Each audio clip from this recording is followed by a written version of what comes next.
Dmitri Trouch getting set for his bars routine.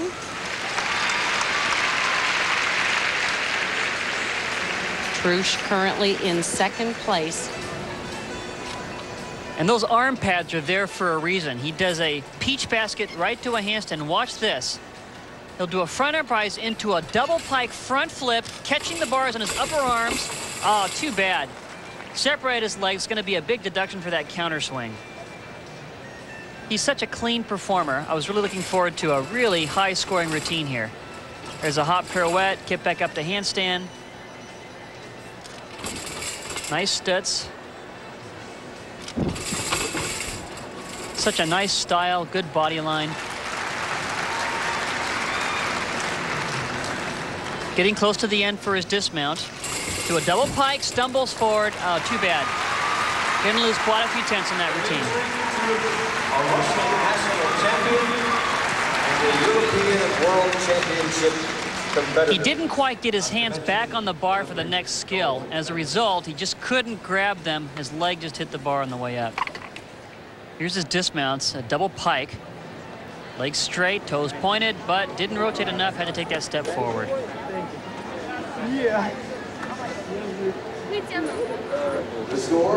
And it's a 9.45 for Dmitri Trouch. So Trouch has opened the door for second place. When we come back, we'll see if John Roethlisberger can take advantage. Hi, Mom. Happy Mother's Day. The roses should be there, and the diamond tennis bracelet is in the mail, so don't worry. I love you. Have a great Mother's Day. Join us next weekend for the Women's Professional Gymnastics Championship, Saturday and Sunday at 2 o'clock Eastern Time. Back to the men's parallel bars now. Here's Mihai Bagiu, currently in last place. Had a rough day yesterday on just about all of the events. See if he can pick it up here on parallel bars. Glide to reverse cut up to handstand. Mihai's always got good body line, good position. There's a nice stutz. It's called a mana. Right back up to handstand.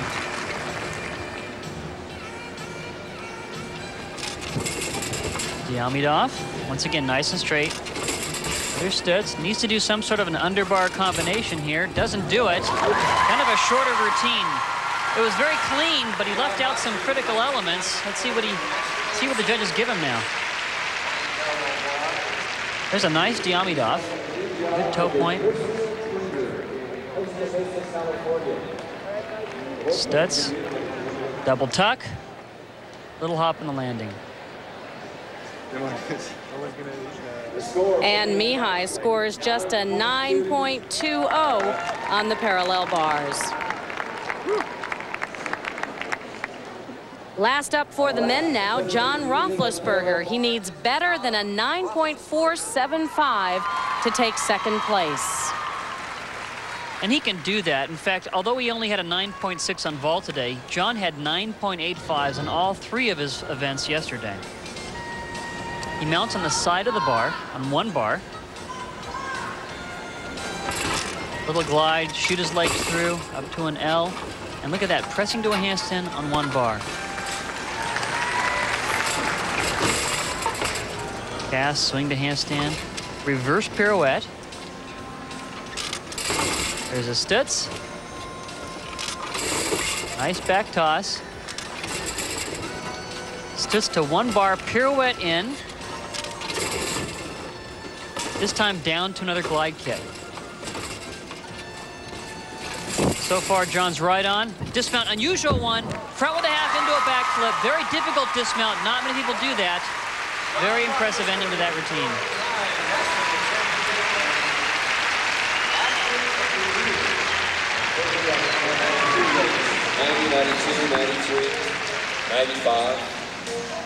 Here's that stutz to one bar. Does a kip back up to the bar, and his dismount is very, very difficult. He does a front uprise to get all that momentum forward. Does a front flip with a half turn into a back flip. Little hop on the landing, but it's a very difficult dismount.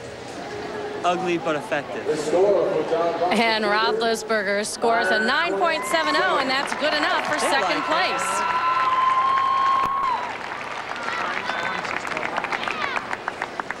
That concludes the competition. And one more to go, baby. One more. Come on.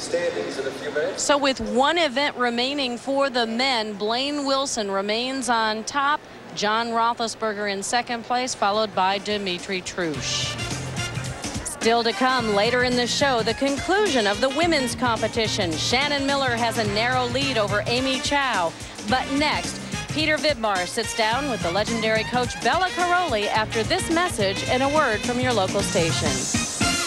The men just completed their parallel bars rotation. Let's check in with Michelle Tafoya. With John Roethlisberger a 9.70 on parallel bars, Blaine Wilson is not making this competition easy to get back into, is he? No, I wouldn't have to talk to him. You know, he should respect his elders a little bit more. I'm disappointed in him. No, he's an awesome gymnast, and I expected that. He's not going to budge. You know, you got to just go out there and you got to just hit better stuff than he is, and I'm not doing that right now. Well, high bar is next. What can you do to try to make up some of the difference? Hey, anything can happen. We're flying over that bar. Anybody can miss it, so you got to be ready. You got to hit your stuff, and you know, I need a little help from Blaine at this point, but I'm going to go out there and do the best I can. Good luck. All right, thanks a lot. Well, a lot of people in the gymnastics community thought Bela Karolyi was retired, but he's been here in Portland on the sidelines. Peter Vidmar had a chance to sit down and talk to him. Is Bela Karolyi retired?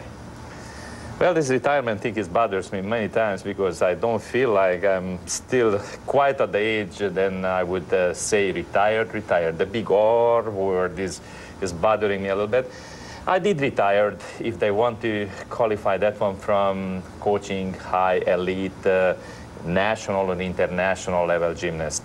But I still active just like before, maybe even more than ever before at the basic level, the grassroots level, and the level where I believe that gymnastics right now needs a little bit more support, and I personally believe those kids need to experience something, but they might lead up for a new ways of gymnastics. Would you coach another great gymnast if you saw the talent? I would never say no, because I did retire my word in '92, and I made an announcement, and I turned it around, and in '94, at the time when my athletes been asking me to come back, I responded positively, so I did came back.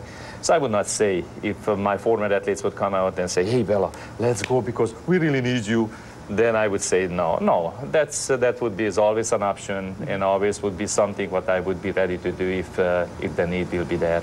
Tell us just a little bit about the moment with Kerry Strug in Atlanta and that final vault.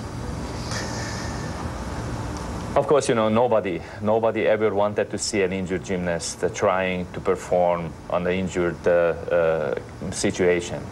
And I wasn't the one who I wished ever to experience this one.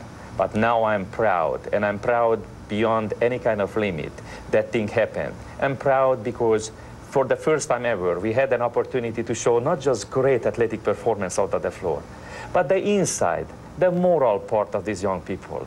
Kerry brought not just the gold and secured the gold for the country, but Kerry brought the appreciation of the country up to the level like we never experienced before. They showed what the gymnast is supposed to be about, a strong, dedicated, and a person with great integrity and capable for sacrifices if the things comes and when the time is asking for.